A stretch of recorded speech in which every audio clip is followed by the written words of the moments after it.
Chapter 4. Burden Dropping.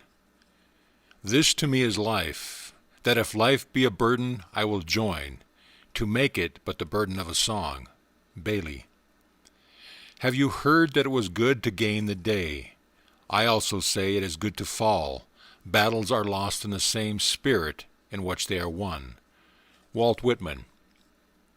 We hear and read much about burden bearing, but on the better way of burden dropping very little is heard or known. Yet why should you go about with an oppressive weight on your heart when you might relieve it yourself and move amongst your fellows heart-free and cheerful? No man carries a load upon his back except to necessarily transfer something from one place to another. He does not saddle his shoulders with perpetual burden and then regard himself as a martyr for his pains. And why should you impose upon your mind a useless burden, and then add to its weight the miseries of self-condolence and self-pity? Why not abandon both your load and your misery, and thus add to the gladness of the world by first making yourself glad? No reason can justify, and no logic support, the ceaseless carrying of a grievous load. As in things material, a load is only undertaken as a necessary means of transference, and is never a source of sorrow. So in things spiritual, a burden should only be taken up as a means towards some good and necessary end, which, when attained, the burden is put aside, and the carrying of such a burden, far from being a source of grief, would be a cause for rejoicing. We say that bodily mortifications which some religious ascetics inflict upon themselves are unnecessary and vain. And are the mental mortifications which so many people afflict themselves less unnecessary and vain? Where is the burden which should cause unhappiness or sorrow? It does not exist. If a thing is to be done, let it be done cheerfully, and not with inward groanings and lamentations. It is of the highest wisdom to embrace necessity as a friend and guide. It is of the greatest folly to scowl upon necessity as an enemy, and to wish or try to overcome or avoid her. We meet our own at every turn, and duties only become oppressive loads when we refuse to recognize and embrace them. He who does any necessary thing in a complaining spirit, hunting the while after unnecessary pleasures, lashes himself with the scorpions of misery and disappointment, and imposes upon himself a doubly weighted burden of weariness and unrest under which he incessantly groans. Verse. Wake thou, O self, to better things, to yonder heights uplift thy wings. Take up the psalm of life anew, sing of the good, sing of the true. Sing of the full victory over wrong, make thou a richer, sweeter song. Out of thy doubting, care and pain, weave thou a joyous, glad refrain. Out of thy thorns a crown weave, O rare rejoicing, sing thou now. I will give my cheerful, unselfish, and undivided attention to the doing of these things, which enter into my compact with life. And though I walked under colossal responsibilities, I shall be conscious of any troublesome weight or grievous burden. You say a certain thing, a duty, a companionship, or a social obligation troubles you, is burdensome, and you resign yourself to oppression with the thought, I have entered into this and will go through with it, but it is a heavy and grievous work. But is the thing really burdensome, or is it your selfishness that is oppressing you? I tell you that the very thing which you regard as so imprisoning, a restriction, is the first gateway to your emancipation. That work which you regard as a perpetual curse contains for you the actual blessedness which you vainly persuade yourself lies in another and unapproachable direction. All things are mirrors in which you see yourself reflected, and the gloom which you perceive in your work is but a reflection of that mental state which you bring to it. Bring a right, an unselfish state of heart to the thing, and lo, it is at once transformed, and becomes a means of strength and blessedness, reflecting the back that which you have brought to it.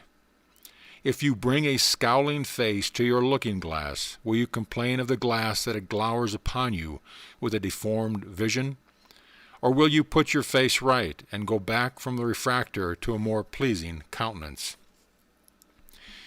If it is right and necessary that a thing should be done, then the doing of it is good, and it can only become burdensome in wishing not to do it. The selfish wish makes the thing appear evil. If it is neither right nor necessary that a thing should be done, then the doing of it, in order to gain some coveted pleasure, is folly, which can only lead to burdensome issues. The duty which you shirk is your reproving angel. The pleasure which you race after is your flattering enemy. Foolish man, when will you turn around and be wise? It is the beneficence of the universe that is everywhere and at all times urging its creatures to wisdom as it demands coherence of its atoms. That folly and selfishness entails suffering in ever-increasing degrees of intensity is preservative and good, for agony is the enemy of apathy and the herald of wisdom. What is painful? What is grievous? What is burdensome? Passion is painful. Folly is grievous. Selfishness is burdensome. It is the dark idolatry of self, which, when our thoughts and actions once are done, demands that man should weep and bleed and groan. Eliminate passion, folly, and selfishness from your mind and conduct, and you will eliminate suffering from your life. Burden dropping consists in abandoning the inward selfishness and putting pure love in its place. Go to your task with love in your heart, and you will go to it light-hearted and cheerful. The mind, through ignorance, creates its own burdens and inflicts its own punishments. No one is doomed to carry any load. Sorrow is not arbitrarily imposed. These things are self-made. Reason is the rightful monarch of the mind, and anarchy reigns in his spiritual kingdom when his throne is usurped by passion. When love of pleasure is to the fore, heaviness and anguish compose the rear. You are free to choose. Even if you are bound by passion and feel helpless, you have bound yourself and are not helpless. Where you have bound, you can unbind. You have come to your present state by degrees, and you can recover yourself by degrees, can reinstate reason and dethrone passion. The time to avoid evil is before pleasure is embraced, but, once embraced, its train of consequences should teach you wisdom. The time to decide is before responsibilities are adapted, but, once adopted, all selfish considerations, with their attendant grumblings, whinings, and complainings, should be religiously excluded from the heart. Responsibilities lose their weight when carried lovingly and wisely. What heavy burden is a man weighted which is not heavier and more endurable by weak thoughts of selfish desires? If your circumstances are trying, it is because you need them and can evolve the strength to meet them. They are trying because there is some weak spot within you, and they will continue to be trying until that spot is eradicated. Be glad that you have the opportunity of becoming stronger and wiser. No circumstance can be trying to wisdom. Nothing can weary love. Stop brooding over your own trying circumstances and contemplate the lives of some of those about you. Here is a woman with a large family who has to make ends meet on £1 a week. She performs all her domestic duties, down to the washing, finds time to attend on sick neighbors, and manages to keep entirely out of the two common quagmires, debt and despondency. She is cheerful from morning to night and never complains of her trying circumstances. She is perennial cheerful because she is unselfish. She is happy in the thought that she is the means of happiness to others. Were she to brood upon the holidays, the petty baubles, the lazy hours on which she is deprived, of the plays she cannot see, the music she cannot hear, and the books she cannot read, or the parties she cannot attend, and the good she might do, the friendships she is debarred from forming, of the many pleasures which might only be hers if her circumstances were more favorable. If she brooded thus, what a miserable creature she would be. How unbearably laborious her work would become. How every little domestic duty would hang like a millstone about her neck, dragging her down to the grave, which, unless she altered her state of mind, she would quickly reach, killed by selfishness. But, not living in vain desire for herself, she is relieved of all burdens and is happy. Cheerful and unselfishness are sworn friends. Love knows no heavy toil. Here is another woman, with a private income which is more than sufficient, combined with leisure and luxury, yet, because she is called upon to forfeit a portion of her time, pleasure and money to discharge some obligation which she wishes to be rid of, and which should be to her a work of loving service, or fostering in her heart some ungratified desire, she is perpetually discontented and unhappy, and complains of trying circumstances. Discontent and selfishness are inseparable companions. Self-love knows no joyful labor. Of the two sets of circumstances above depicted, and life is crowded with such contrasted instances, which are the trying conditions? Is it not true that neither of them are trying, and that both are blessed or unblessed in accordance with the measure of love or selfishness which is infused into them? Is not the root of the whole matter in the mind of the individual and not the circumstance? When a man who was recently taken up by the study of some branch of theology, religion, or occultism says, "If I had not burdened myself with a wife and family, I could have done a great work, and had I known years ago what I know now, I would have never married." I know that the man has not yet found the commonest and broadest way of wisdom, for there is no greater folly than regret, and that he is incapable of the great work which he is so ambitious to perform. If a man has such deep love for his fellow man that he is anxious to do a great work for humanity, he will manifest that surpassing love always and in the place where he is now. His home will be filled with it, and the beauty and sweetness and peace of his unselfish love will follow wherever he goes, making happy those about him and transmuting all things into good. The love that goes abroad to air itself and is undiscoverable at home is not love, it is vanity. Have I not seen, O pitiful sight, the cheerless home and neglected children of the misguided missioner and religionist? It is on such self-delusion as this that self-pity and self-martyrdom ever wait. And its self-inflicted misery is regarded by the deluded one as a holy and religious burden which he or she is called upon to bear. Only a great man can do a great work, and he will be great whenever he is, and will do his noble work under whatever conditions he may find himself when he has unfolded and revealed that work. Thou who art so anxious to work for humanity, to help thy fellow man, begin that work at home. Help thyself, thy neighbor, thy wife, the child. Do not be deluded until thou doest, with utmost faithfulness, the nearer and the lesser thou canst do, the farther and the greater.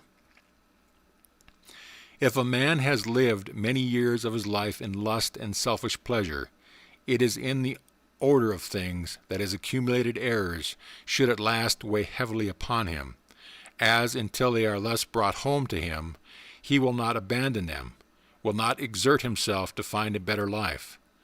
But whilst he regards his self-made, self-imposed burdens as holy crosses, imposed upon him by the Supreme, or as marks of superior virtue, or as loads which fate, circumstance, or other people have heaped undeservedly and unjustly upon him, he is but lengthening out his folly, increasing the weight of his burdens and multiplying his pains and sorrow. Only when such a man wakes up to the truth that his burdens are his own making, that they are the accumulated effects of his own acts, will he cease from unmanly self-pity and find the better way of burden dropping. Only when he opens his eyes to see that his every thought and act is another brick, another stone, built into the temple of his life, will he develop the insight which will enable him to recognize his own unstable handiwork, the unflinching manliness to acknowledge it, and the courage to build more nobly and enduring. Painful burdens are necessary, but only so long as we lack love and wisdom. The temple of blessedness lies between the outer courts of suffering and humiliation, and to reach it the pilgrim must pass through the outer courts. For a time he will linger in the outer, but only so long as through his own imperfect understanding he mistakes it for the inner. While he pities himself and confounds suffering with holiness, he will remain in suffering. But when, casting off the last unholy rag of self-pity, he perceives that suffering is a means and not an end, that it is a state self-originated and self-propagated, then, converted and right-minded, he will rapidly pass through the outer courts and reach the inner abode of peace. Suffering does not originate in the perfect, but in the imperfect. It does not mark the complete, but the incomplete. It can, therefore, be transcended. Its self-born cause can be found, investigated, comprehended, and forever removed. It is true, therefore, that we must pass through agony to rest, through loneliness to peace. But let the sufferer not forget that it is a passing through, that the agony is a gateway and not a habituation, that the loneliness is a pathway and not a destination, and that a little farther on he will come to the painless and blissful repose. Little by little is a burden accumulated, imperceptibly, and by degrees is its weight increased. A thoughtless impulse, a gross self-indulgence, a blind passion yielded to and gratified again and again, an impure thought fostered, a cruel word uttered, a foolish thing done time after time, and at last the gathered weight of many follies becomes oppressive. At first, and for a time, the weight is not felt, but it is being added to day after day, and the time comes when the accumulated burden is felt in all its galling weight, when the bitter fruits of selfishness are gathered, and the heart is troubled with the weariness of life. When this period arrives, let the sufferer look to himself. Let him search for the blessed way of burden dropping, finding which he will find wisdom to live better, purity to live sweeter, love to live nobler, will find in the reversal of that conduct by which his burdens were accumulated, light-hearted nights and days, cheerful action, and unclouded joy. Come out of the world, come above it, up over its crosses and graves. Though the green earth is fair and I love it, we must love it as masters, not as slaves.